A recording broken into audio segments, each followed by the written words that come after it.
थाने की हदूद अली मोहम्मद गोठ में गुज़श्ता रोज आबास टाउन में एक नागवार वाक़या पेश आया, जहां पर एक औरत पे गोली चलाई गई। और हम उस मुतासरा फैमिली के साथ मौजूद हैं, उनसे बात करते हैं कि असल मामला क्या है और अब तक इसमें कितनी कानूनी कार्रवाई हुई है। जी असल बाबा, कल ये क्या मसला पेश आया था, किसने फायरिंग की? सर कल मुझे पता लगा कि मेरी बेटी जो है अब्बास टाउन में दी हुई है, उसकी तबीयत ख़राब है। मैं और मेरी बीवी मैं दोनों इकट्ठे हम उधर गए अब्बास टाउन। अब्बास टाउन जैसे रक्शे से हमने उतरे तो अब्बास टाउन के गेट से जैसे हमने आगे हुए तो इन्होंने जो है हमारे को होटल में देखा। ये दो भाई थे, इन्होंने वो भट्टी बिरादरी के हैं, जो एक मेरा दामाद है, दूसरा उसका भाई है, मुजाहिद नाम है उसका। और आपके दामाद का? उसका मुजाहिद नाम है, उसके भाई का बशीर नाम है। अच्छा। तो जैसे हम हमारे पास क्यों आते हो, हमने कहा भाई हमारी बेटी है, हम तो उसके पास आएंगे ना।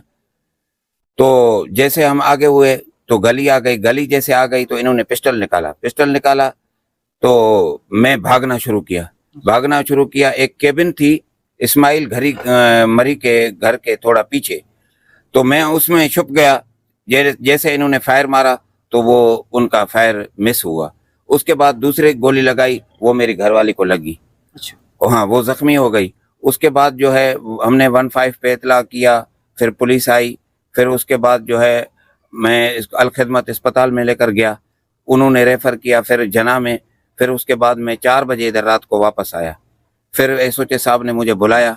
जैसे मैं थाने पे गया तो एसओचे साहब ने कहा एक पे एफआईआर होगी, दूसरे पे नहीं होगी। अच्छा, इससे पहले पुलिस ने कितने लोग गिरफ्तार किए थे? इससे पहले जो है ना 4 आदमी गिरफ्तार किए थे। अच्छा। वो 4 भाई थे जिसको गिरफ्तार करके आया था। आप वहाँ गए तो वो मौजूद थे चारों? नहीं, मेरा बेटा था, मैं वहाँ मौजूद नहीं था। आप जब एफआईआर कटवाने हाँ, गए मैं एफआईआर जब कटवाने गया तो एक ही मौजूद था। अच्छा, 3 लोगों को छोड़ दिया पुलिस? 3 लोगों को छोड़ दिया था पुलिस वालों ने। फिर के क्यों छोड़ा, क्या के लिए छोड़ा, ये हमें कोई इल्म नहीं है। फिर उसका बाद जो है हमारे को बोला भाई एक आदमी की एफआईआर होगी जो आपका दामाद है जिसने गोली लगाई है। अच्छा, बाकी ऊपर नहीं? हाँ। और लड़ाई के वक्त कितने लोग थे? लड़ाई के वक्त ये 2 भाई थे हमारे साथ, ये दोनों भाई हमारे साथ लड़ते आ रहे थे। हाँ, तो उसके बाद ये वाकया है। मैंने अभी कहा कि मैं आप जो है रिकॉर्ड पे ये बात, फायर लगा था, इसकी जो रिपोर्ट होती है, जो मेडिकल रिपोर्ट होती है, वो बनवाई आपने? जी, वो एमएलओ जो है ना, वो हमारे को उधर वो जना वालों ने जो है ना वो बना के दिया। वो हमने लेकर आए और उसको थाने में हमारे से लिया, हमने उनको दिया। हाँ, तो उसके बाद उन्होंने एफआईआर जब काटी तो वो भी हमारे से लिया। पुलिस की कारकर्दगी से कितने मुतमिन है या नहीं? सर मैं तब मुतमिन होता जब दोनों गिरफ्तार होते, क्योंकि हमारे साथ लड़े दोनों भाई हैं और एक को जो है किया है, मुलजिम बनाया है, एक को जो है ना कुछ नहीं कहा है। अच्छा, आपकी वाइफ को ये गोली कहाँ लगी है? ये टांग में लगी हुई है, ये आप देख सकते हैं कि फुटेज, ठीक है ना, टांग में गोली लगी हुई है, बिल्कुल किरास है गोली। अब आपका मुतालबा क्या है? सर हमारा मुतालबा ये है कि हमें इनसे तहफ़्फ़ुज़ देना चाहिए, क्योंकि मैं 3-4 दिन पहले जो है ना डीआईजी साहब को भी दरख्वास्त दी थी और एसपी साहब मलिर को भी दरख्वास्त दी थी, एसएचओ बिन कासिम को भी दरख्वास्त दी थी। मेरे को खतरा था, ये रोज मेरे को धमकियां देते आ रहे हैं, अभी भी मुझे धमकियां दे रहे हैं, आज भी मुझे धमकियां दी हैं कि हम तुम्हारे को मारेंगे। मैंने ये आला अमलदारों को बताया, उसके बाद भी मेरा किसी ने नहीं सुना, उसके बाद भी मेरा हादसा हो गया। अच्छा सर, आपकी बेटी ने प्रेस कॉन्फ्रेंस किया, उन्होंने कहा है कि मैं अपने घर में खुश हूँ, लेकिन जो मेरे वालिद साहब हैं वो मेरा घर खराब करना चाहते हैं। इस हवाले से आप क्या? सर बात यह है कि जब बाब और उसकी वालदा जो है उसको गोलियां लग रही हैं, वो देख रही है, तो वो उसके ऊपर क्या तशद्दुद होगा। बहन क्या नाम है आपका? हाजरा अच्छा जी। अच्छा, ये जो आपके अब्बा ने आपके शोहर पे और आपके जो शोहर का भाई उसके ऊपर इल्जाम लगाया है, उसमें कितनी सदाकत है? ये झूठा इंजाम है।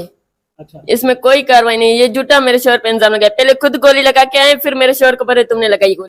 आप कह रहे हैं कि उन पर प्रेशर डाल के वो जबरदस्ती? बिल्कुल उनसे प्रेशर डाल के, उसके वो बच्ची इतनी होशियार नहीं है। आप इन ये जो लेडीज है इनको अलहदा करके आप उससे बयान लेंगे, आप बिल्कुल जो है ना आपको समझ में आ जाएगी। हर ऑफिसर भी ये करेगा ना तो उसको भी ये बात समझ में आ जाएगी। लेकिन बात ये है कि 3-4 औरतें प्रेशर डाल के उसके साथ खड़ी होती हैं, इसीलिए वो ये करती है। मैं कुरान का कारी हूँ, मैं ये काम करूंगा कि यहाँ से बेटी छुड़ा के दूसरी जगह पे दूंगा, मेरी गैरत काम नहीं कर रही है, मैंने कुरान नहीं पढ़ा है। अगर दूंगा दूसरी जगह पे मेरी बेटी की कौन सी इज्जत? हमें खतरा है सर, मेरे बच्चे छोटे छोटे बच्चे हैं, कल कोई दूसरा काम कर रहे हैं तो मैं कहाँ जाऊंगा, मैं कौन सा जो है लाश कितने संभालूंगा? अभी ये बुढ़ी है, ये पड़ी हुई है, इसको पेशाब कौन करवाएगा, इसको कौन उठाएगा, कौन करेगा? सर खुदारा मैं इन ऑफिसरों को, जितने भी आला अमलदार हैं, अल्लाह ताला जिनको भी इज्जत दी है, मैं उससे मुतालबा कर रहा हूँ कि खुदारा मुझे मेरी मदद करे, खुदारा मेरी मदद करे। फिर चाहे इसमें डीआईजी हो, आईजी सिंध हो, जितने भी आला ऑफिसर हैं, मैं हाथ जोड़कर उनको कहता हूं कि मेरी मदद फरमाएं, मेरी सफेद दाढ़ी है, मेरी मदद करें। मैं खुद बहुत परेशान हूं सर, इतना परेशान हूं कि मैं कह नहीं सकता हूं।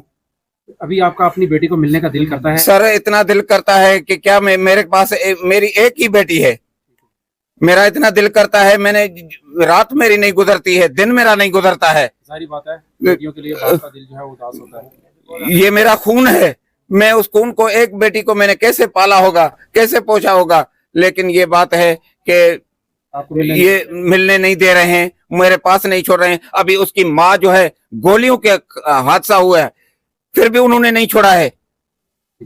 आपके गुजारिश है, जितने भी और जितने ऑफिसर हैं उन सब से मेरी हाथ जोड़कर गुजारिश है कि मेरी मदद फरमाएं। हमने मुतासरा फैमिली से बातचीत की, वो आपने सुनी। इनका मुतालबा है कि पुलिस ने जिस शख्स को छोड़ दिया है उनसे इनको जानी खतरा है।